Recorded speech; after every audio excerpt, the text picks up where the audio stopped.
Blog Talk Radio.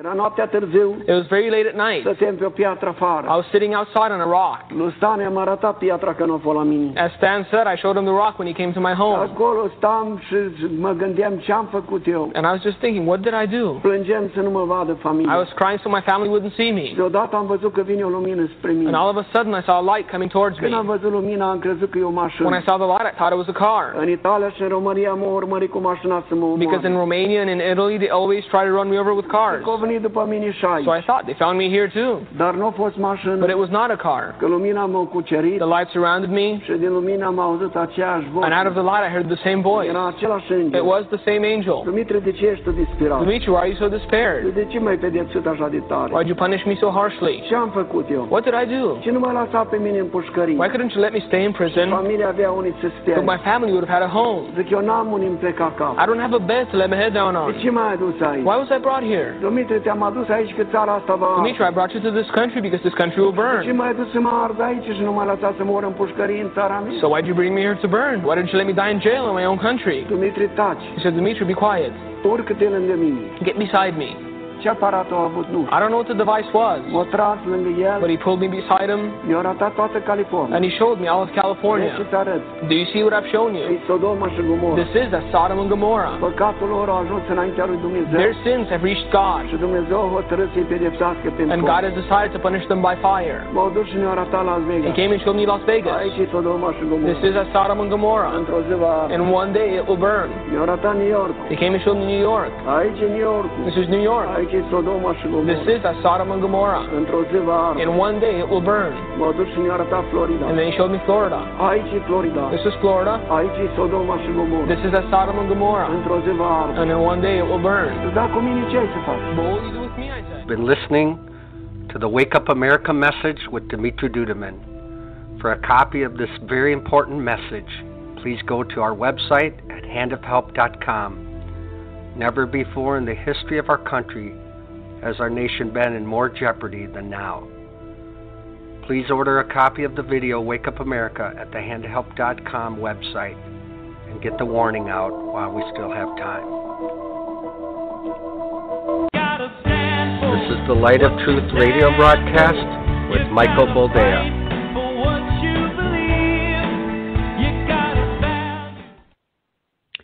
All right, welcome to the program, and thank you for joining us. I am Michael Boldea. This is the Light of Truth radio broadcast, and indeed, we are live this fine evening. Chances are better than good that you will not be hearing any screaming children, because I have family visiting, and they too have babies. So I decided to do the program in studio. We are in the office. Hopefully, it sounds good. And yeah, no screaming children. If that's what you tuned in for, then you will be disappointed. But we do have some things to talk about. We do have some things to cover on today's program because things have been happening. Technical difficulties last week prohibited us from coming on with you. I apologize. We lost power. So thankfully, it was only for a few hours. Nothing in the fridge spoiled. But it was within the window of the program, and that was that. Weather has been interesting in Wisconsin. We've had some high winds, down power lines, and now it's just hot and muggy. It's my least favorite kind of weather. The humidity doesn't work well with me. Anyway, that's neither here nor there. I didn't come on to talk about myself because there's so much to talk about. It's a buffet of riches, if you will. It's a plethora of stories that we can cover. And I want to hint at a few of them. I can't get into deep detail in this hour as far as any particular one. But apparently there will be another vacancy in the Supreme Court of these United States. Justice Kennedy is retiring. He saw fit to announce this. And the only thing you need to gauge how important this is, the only thing you need to see how monumentally earth-shattering it is to watch the reaction of the left. If you watch the reaction of the other side, then you will truly understand how important it is that Kennedy is retiring during Donald Trump's term. They already put Gorsuch on the bench. I think he's done a fine job thus far. And now Justice Kennedy is bidding adieu. And so we will have one more, hopefully, conservative Supreme Court justice that will take the bench this fall. The left is scared out of its mind. All the things that we've been hoping for and praying for, such as, the reversal of Roe versus Wade, for one, these people are losing their minds because they're seeing the writing on the wall. If we get through another conservative justice, we will have the majority locked for the next 20, 30 years as far as Supreme Court decisions. Now, Ruth Bader Ginsburg, not a spring chicken. So chances are better than good that it may actually be 3 Supreme Court justices that get nominated and subsequently confirmed. And if Gorsuch is any indicator, it's not going to be a hard leftist. It's not going to be someone that will vote against the nature of this nation, or at least the intent of its founding. So I'm very hopeful as far as that goes. Like I said, if you want to see how important a thing this is, look at the reaction of the left. It's as though they are collectively losing their minds. They don't know what to do with themselves.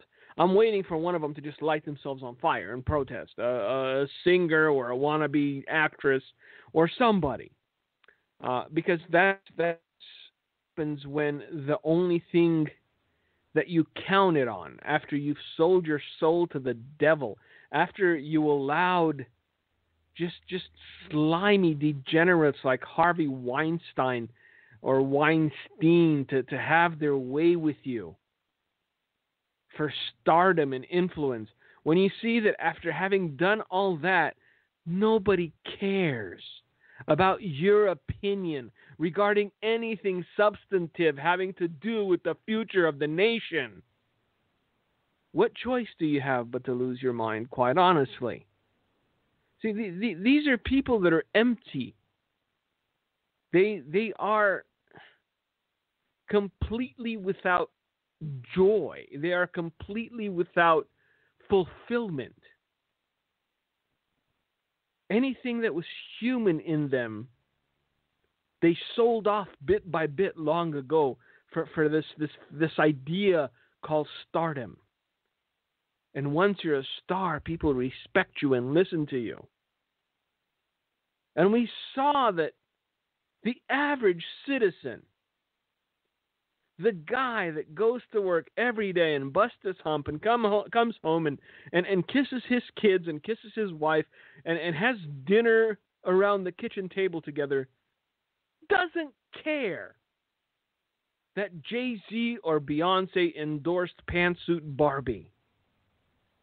Because there was a push, man. Remember that? During the 2016 elections, every star and their mother and their dead grandma, if they could dig her up, was endorsing Hillary. I'm with her. Well, there you go.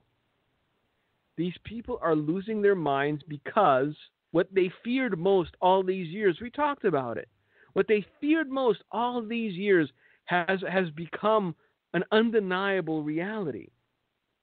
Their opinion is irrelevant. At least their opinion is no more relevant than anybody else's.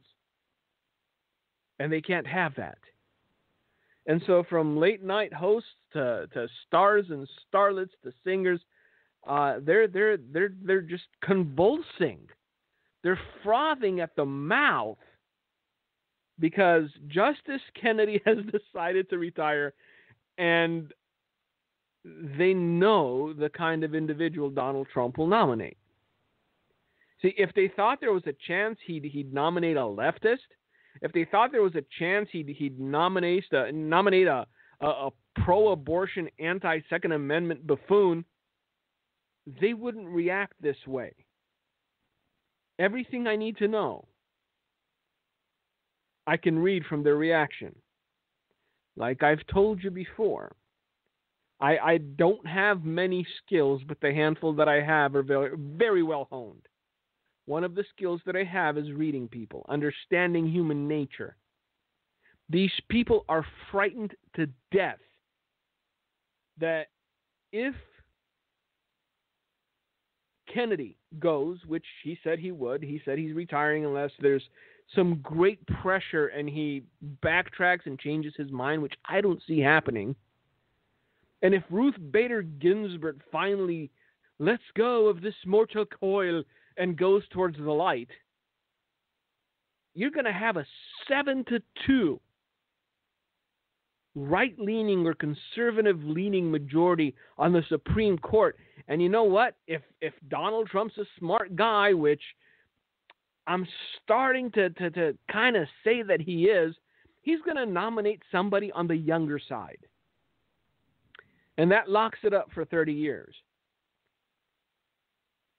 Now, given that I can see the writing on the wall regarding the Supreme Court, and so can the other side, more than ever before, I can plainly see how a revolution, how a civil war start in this nation. Because I'm going to say something right now that I hope and pray doesn't happen, because that instant will spark it. They can't have Donald Trump doing what he's doing. The man has done too much, too quickly. And we're seeing that the whole Russian thing, the collusion, has gone nowhere. That's it. That horse is so dead, it's rotted. It's just bones, and they're still beating at it. Obstruction, nothing there. And so these people are going to get violent at some point. If you understand desperation, and the left is desperate at this point, they've got nothing. All of their well-laid plans, their dreams of a socialist utopia, their globalist ideals and ideology, poof, all up in ash and smoke. These people are desperate, and desperate people do stupid things.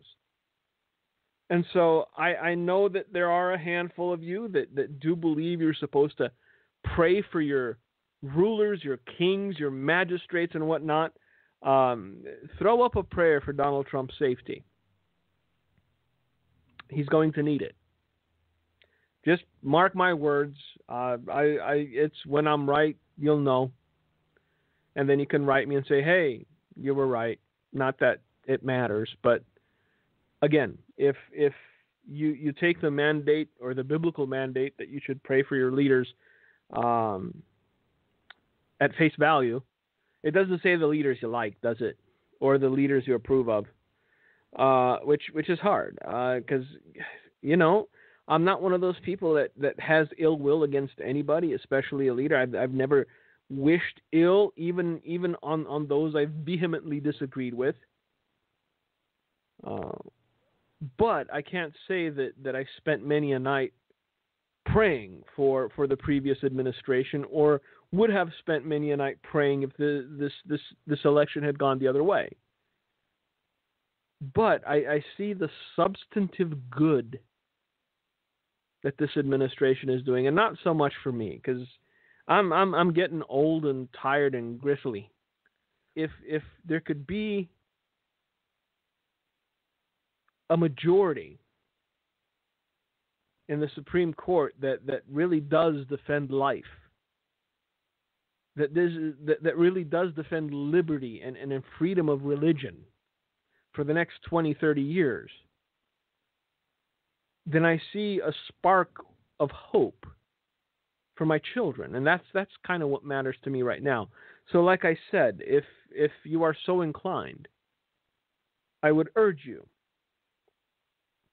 to say a prayer for Donald Trump's safety, because these people have reached the brink of desperation. Everything they've thrown at them has bounced off. Everything they've tried.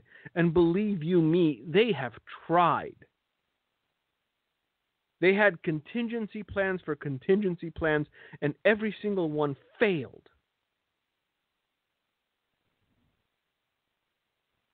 And so here we are. And the only thing they have left is either lose their minds completely and just light themselves on fire, or go dark, go violent. And it's going to get a lot worse before it gets better. Because these people don't know when to quit. They don't realize that in their vacuum chamber, in their circle of friends, encouraging each other and patting each other on the back, saying they must resist, they may feel as though they're a majority, but they're not.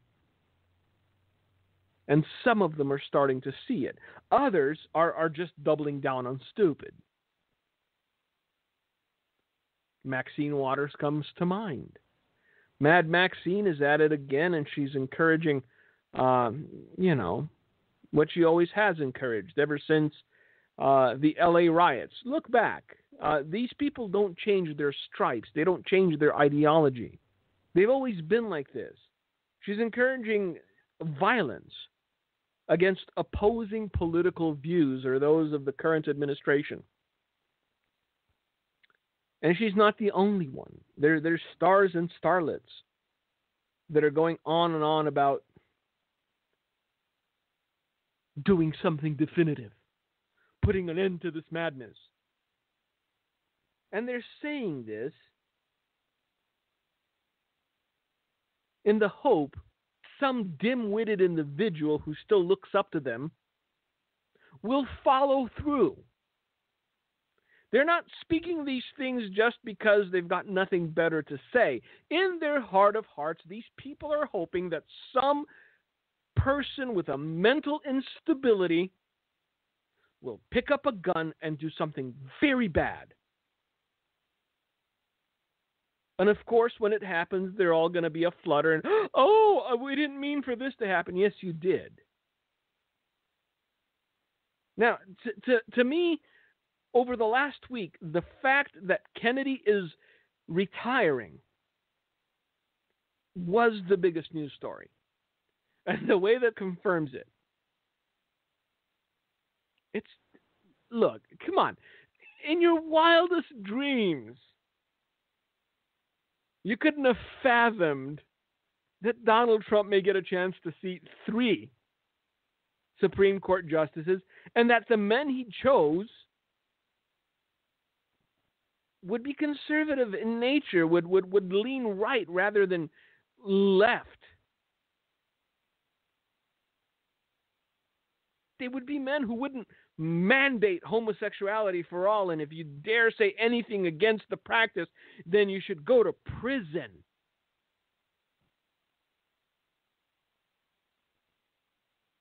Now, another thing that has been, let's just say in the news, in the headlines, is the issue with the migrants at the border.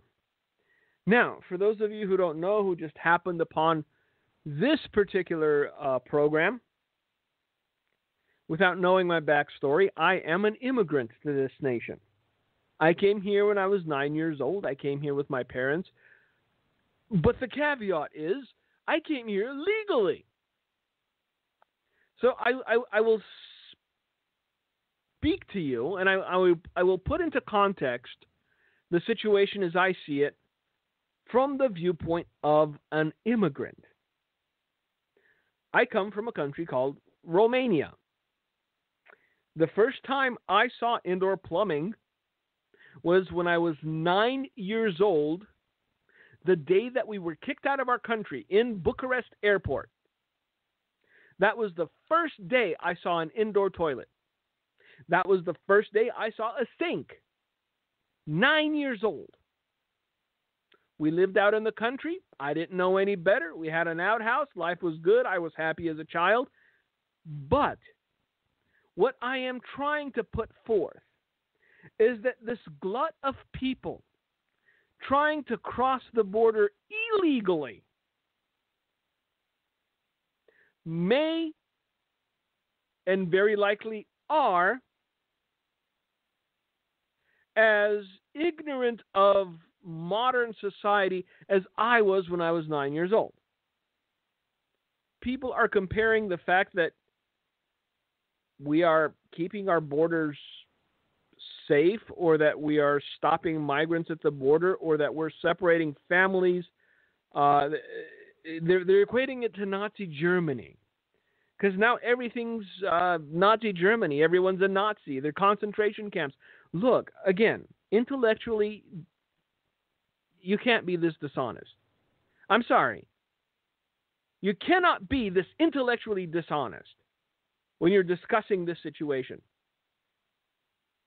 Because there are certain things that you need to understand that perhaps you don't know, because if you get your news from CNN, then yes, this is Nazi Germany.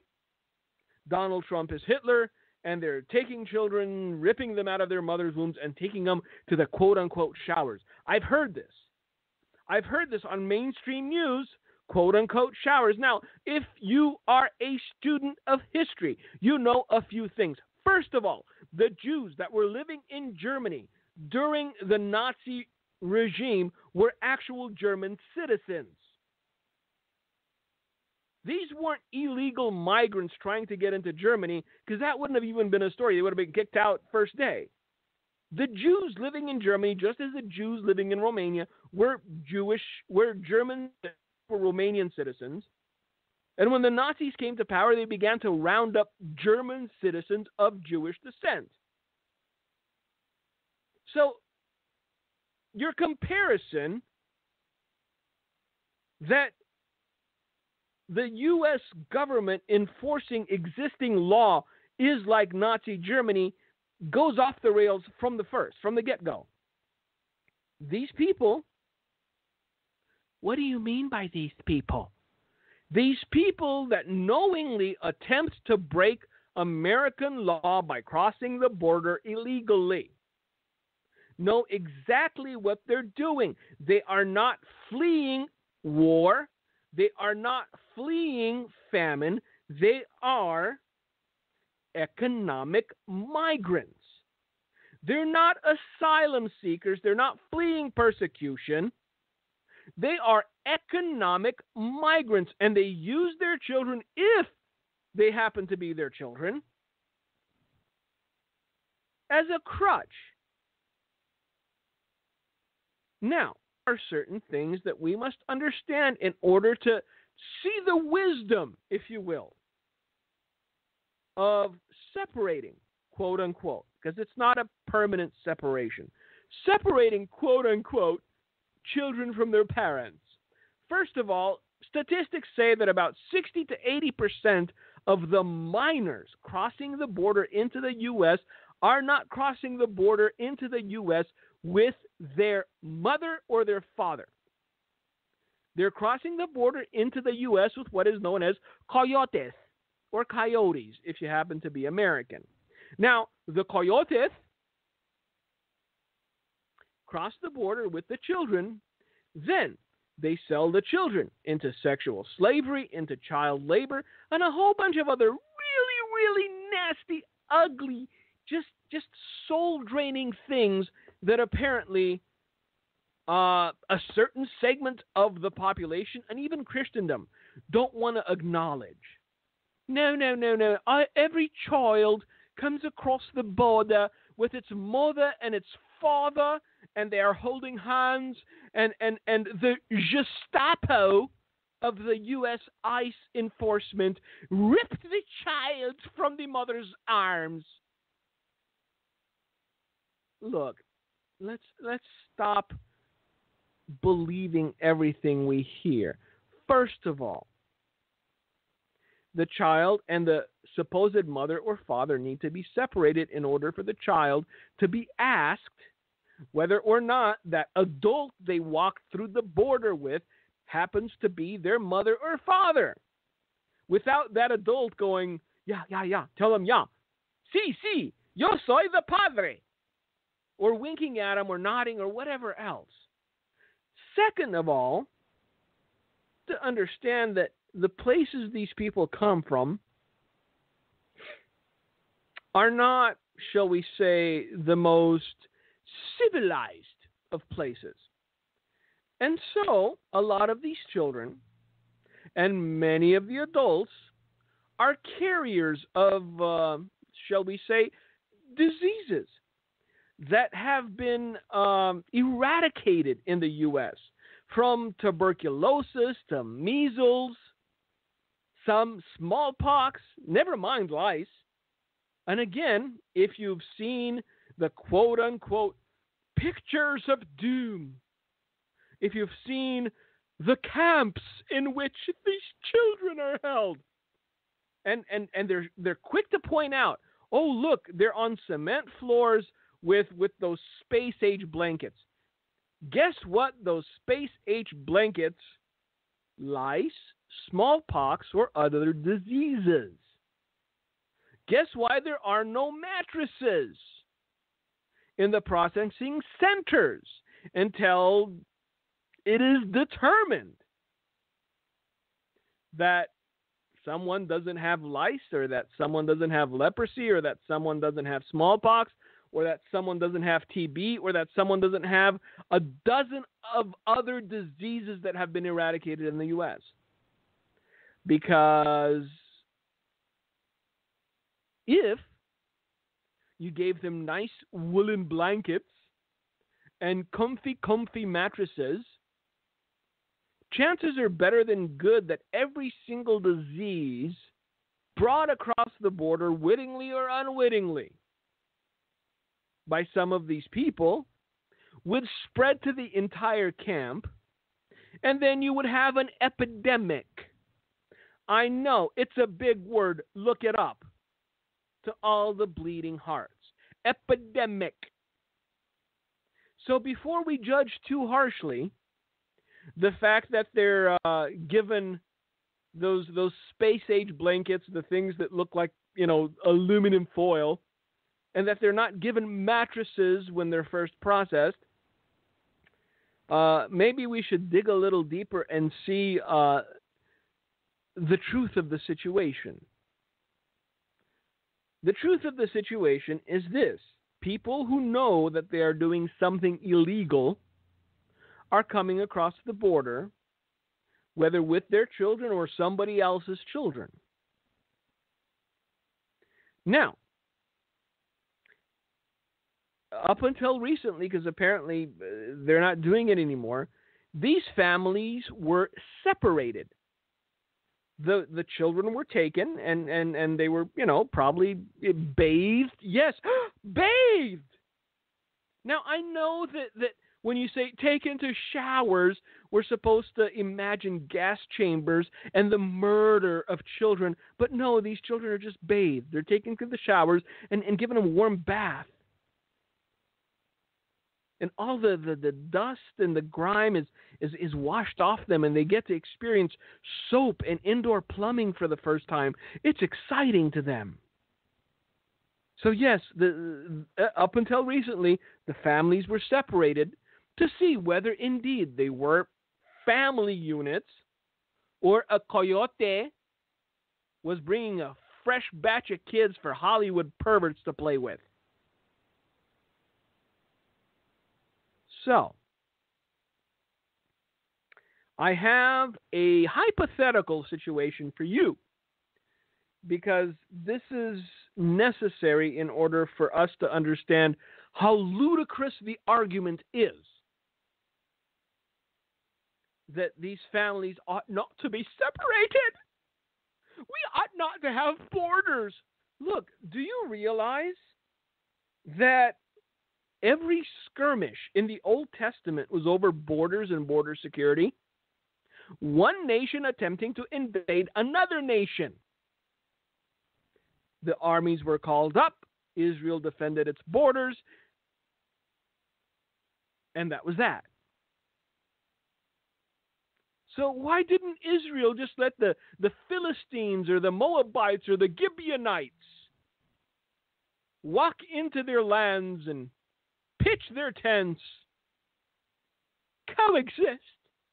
Because coexisting is the only way. Why didn't they? They defended their borders. They made war in order to defend their borders. So whenever I see someone like Nancy Pelosi or Adam Schiff or any of these people that have no soul, and you can see it on their face, quoting scripture to me, to swallow back just a little bit of bile. So,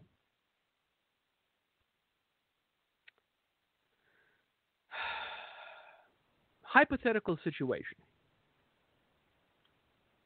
If you, not as an illegal attempting to cross the border illegally, an American citizen broke federal law, would you be separated from your family? But that's not fair. Look, they are ripping the child from my arm. Yeah, because you have to go to jail. Because you broke the law. So, riddle me this, Timonius pontificators. Why does an illegal alien in the country illegally have more rights, in your opinion, than a tax-paying citizen of these United States who toiled 6 months out of the year to give unto Caesar so that this experiment can continue? If you can riddle me that, then we can have a conversation. If the illegal alien in this country illegally has more rights than an American citizen legally here who pays his taxes and abides by the laws of the land, then something is amiss, dear children. Something is amiss. To put it bluntly, if you break the law, you don't get to stay with your kids. You will be separated from your children if you break the law of the land. Knowingly. And even unwittingly. There's people that go to jail for manslaughter. Unintentional. Brake didn't work. Hit somebody, killed him. Up. There you go. Manslaughter, 2 years. Good night. Never mind intentional, willful, knowing breaking of the law. These people know that they're breaking the law by entering U.S. territory. They're not fleeing persecution. They're fleeing poverty. And I understand, yes, poverty is a horrible thing. However, you can't fill a nation with 6 billion people who've never seen indoor plumbing, expect the nation to continue to function properly.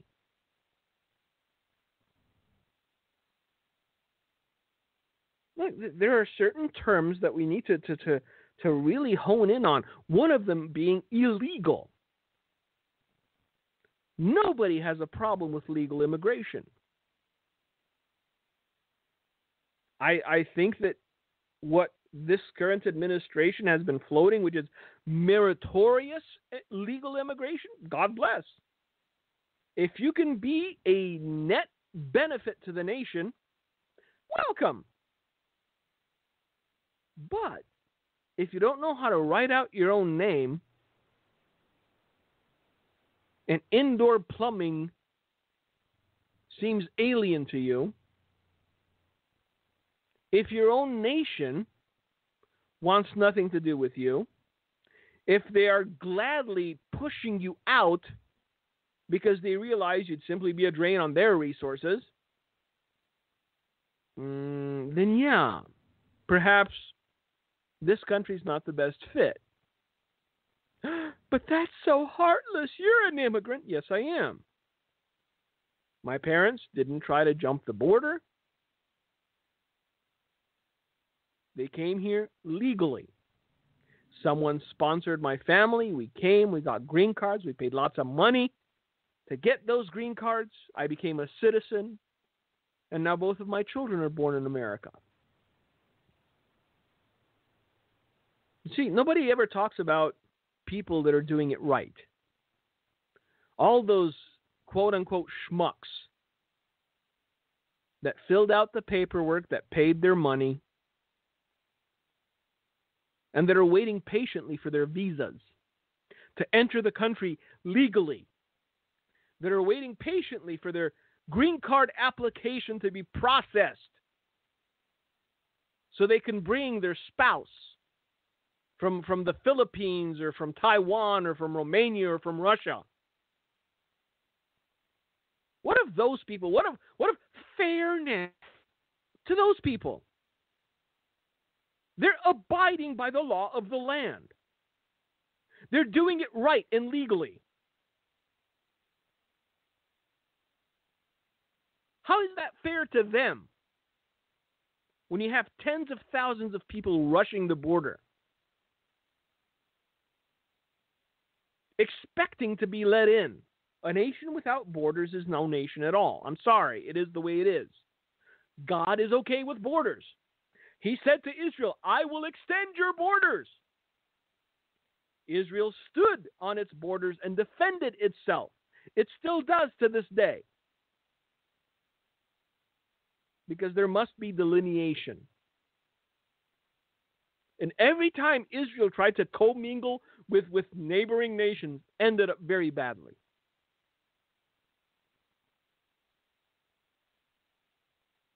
Those of you who know me know that I'm far from heartless. Again, the comparison has been made. Well, you run an orphanage. How can you say these things? Because the children that we take care of are orphans. We're not trying to sneak them across the border of any other nations. We're taking care of them in our own nation, the nation they were born in, because they have no mother, they have no father, they have no way of surviving.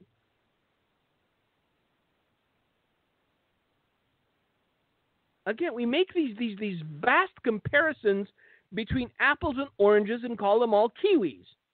Doesn't work that way. Be intellectually honest. If you can't, then shut up.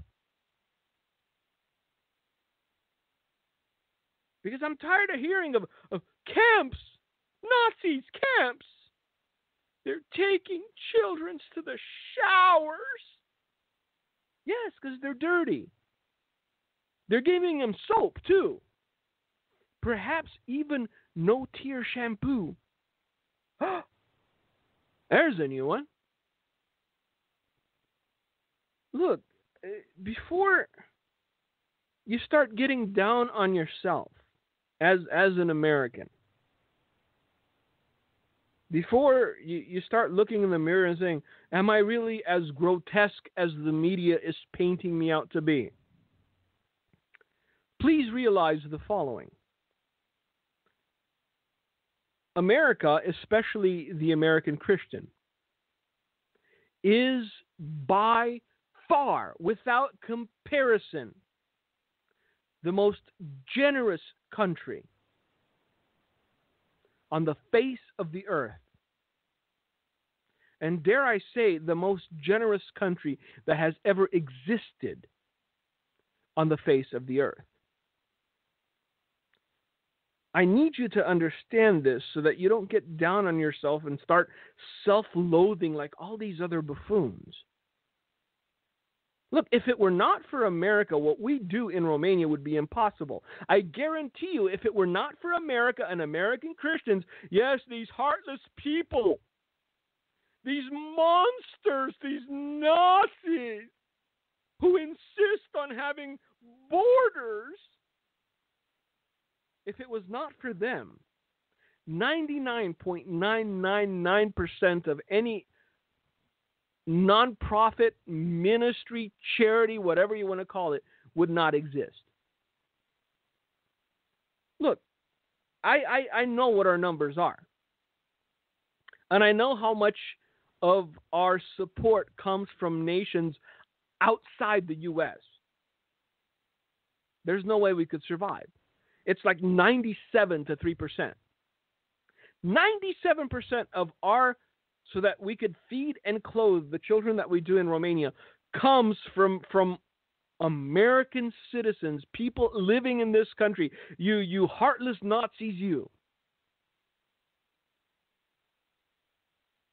So please don't get down on yourself. There is no nation on the face of this earth that is as generous as America is when it comes to charity. But see, charity has to be voluntary. You can't impose it on me. You can't come and start burning my neighborhood and protesting and throwing bricks to my window and demanding I allow my nation to be turned into a third world hellhole just to appease the bleeding hearts. I'm going to say it again because you need to understand it. Don't get down on yourself. If it wasn't for America, there would be many, many millions dead and dying, starving in ditches. And this is where the disconnect happens. Because none of these nations that are wailing about America protecting its borders are willing to allow migrants within their own nation. Look, I don't know if you've heard, but there is a rush of migrants from Venezuela to Colombia because communism has taken its toll. It does what it always does. It did what it always does, and the nation has imploded. People are hunting rats, not for sport, but for dinner.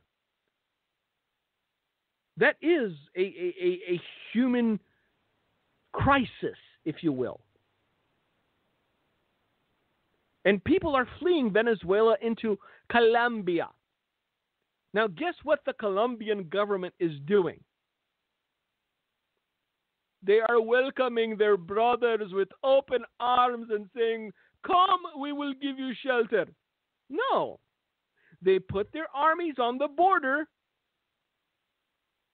and they said, "Nay, nay, what you sowed, honey bunny.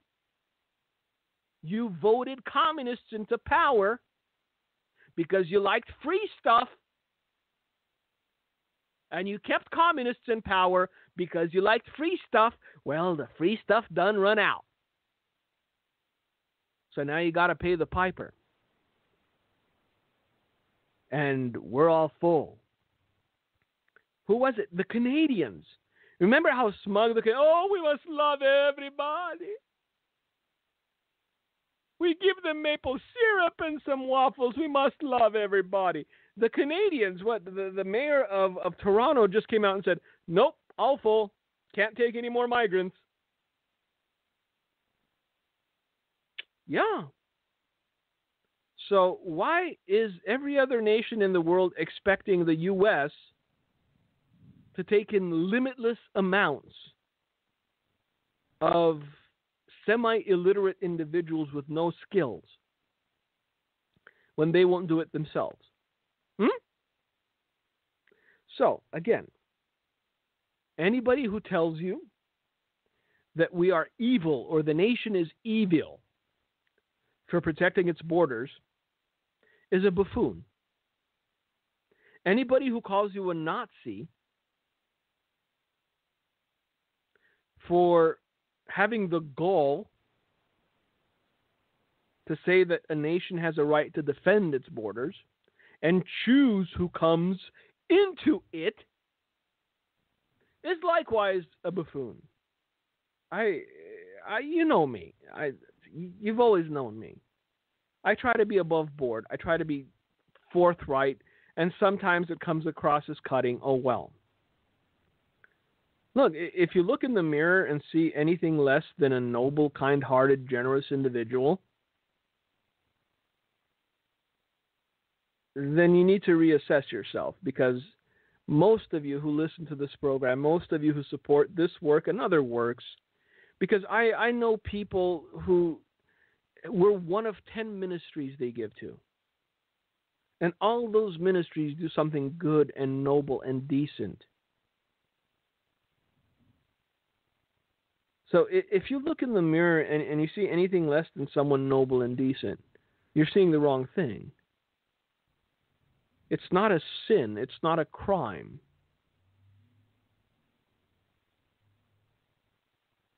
To say to individuals who would come to simply profiteer from the goodness of this nation, no more. Again, I understand poverty. I deal with it every day, especially when I'm in Romania.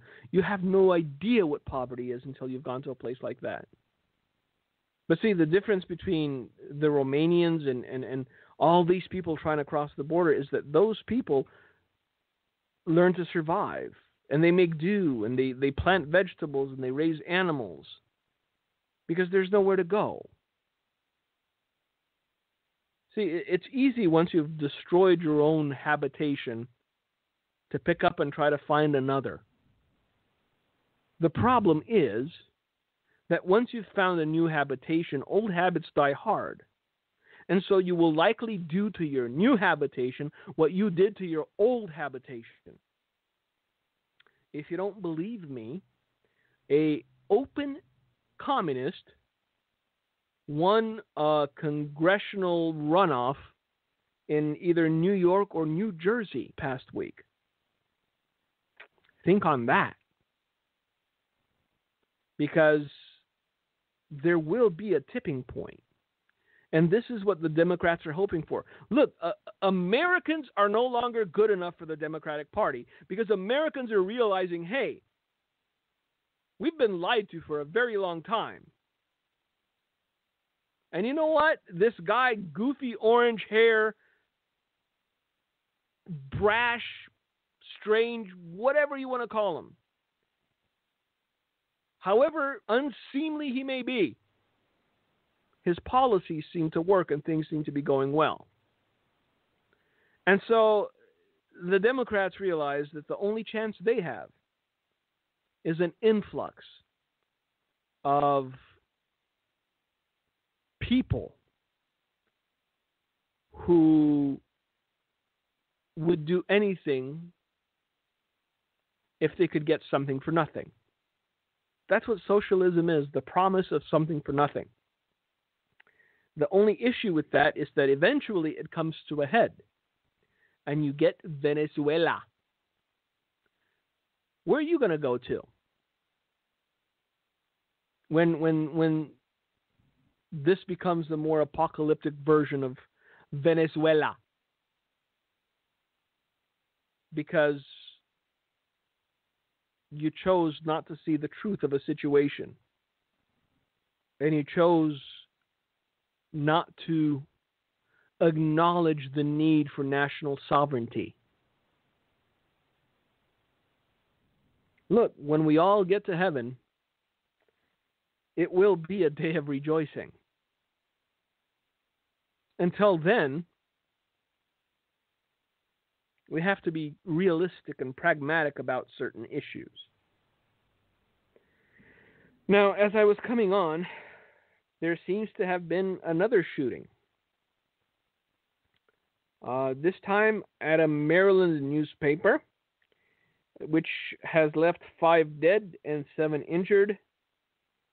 And no quicker did it happen than the Reuters editor says it's Trump's fault. Everything else is. There's blood on your hands, President Trump. Oh, well. So you can see the domino effect of just how many things would have gone very differently had the other side won. I mean, look, we have a chance at 2 more Supreme Court justices. With all of this violence going on in the U.S., I guarantee you, had the other side won, they'd already be talking about gun confiscation. Like I've said before, I am not a gun owner, but I do believe in people's right to defend themselves, because every nation that has gone down the road of totalitarianism, every nation that saw the annihilation of its own citizenry by its government started off with the premise of gun confiscation. It's for your safety. We're trying to protect you. Thank you. I'll pass. All right. So, what else has been happening? I know we spent a lot of time on migrants and immigration, but we needed to lay out the facts as they are and not as they're presented by mass media, because they have a narrative. They have an agenda. And I don't believe that the vast majority of the average American citizens are buying into it, because they see the reality of the situation for what it is. I have Mexican neighbors who've been here for 20 years. I speak to them in English and in Spanish, and I ask them their opinion about what's happening at the border. And you know what they said to me? We come here legally. We get visa, we come, we apply, we come legal. I don't care. Come legal. Exactly. Come legal. Don't endanger your children. Don't hand your children over to coyotes who will likely sell them like so much meat.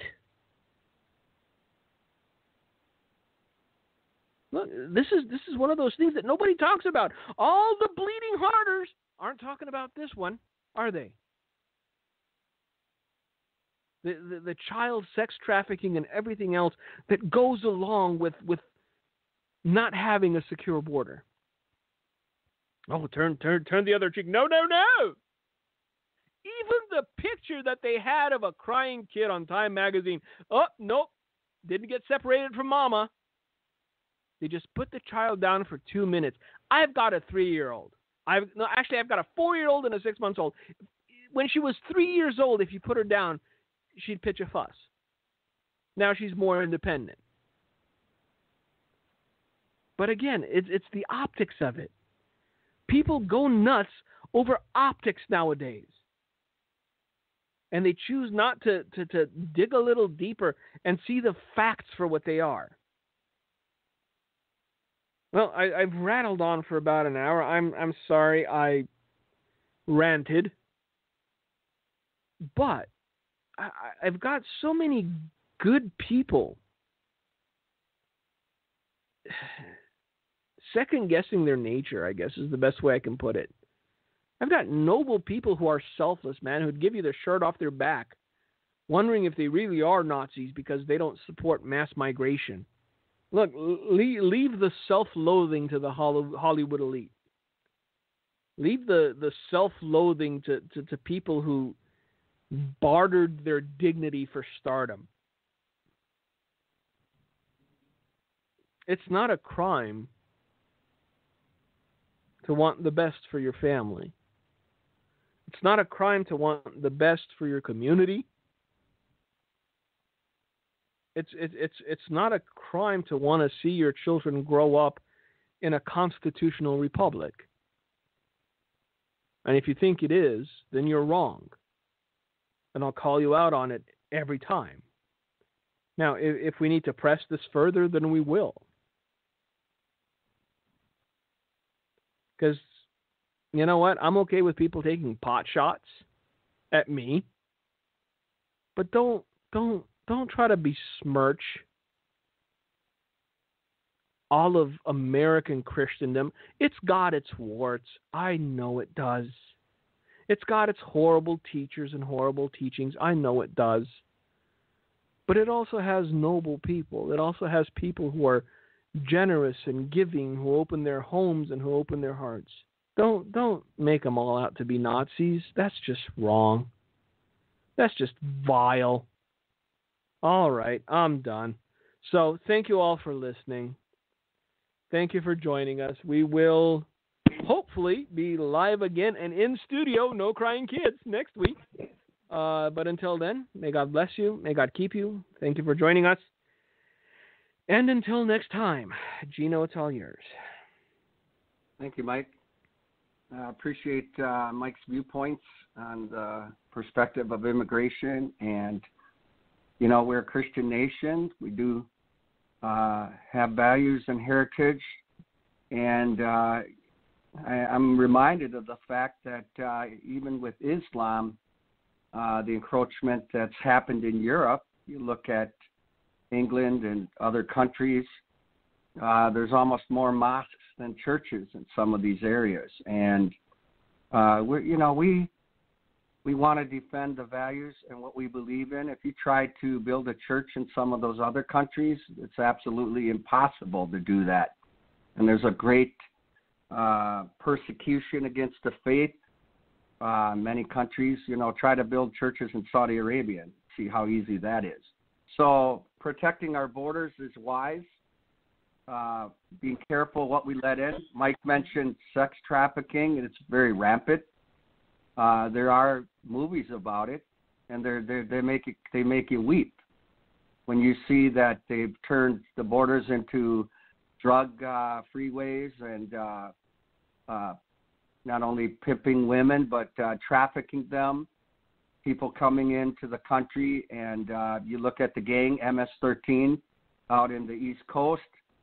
How many terrible gang murders they've committed. So, we have a duty and we have a responsibility to protect the borders.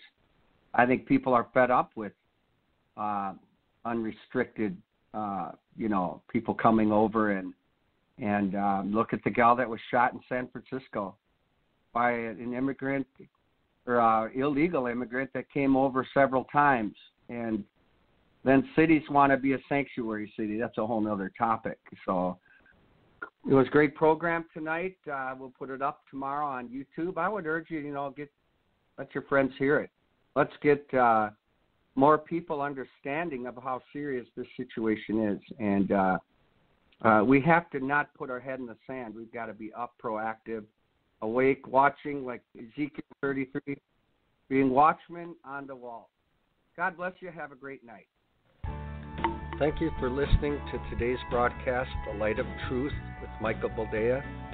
If you would like to order a copy of today's broadcast, please visit our website at handofhelp.com. If you have questions about our ministry, you can email us at handofhelp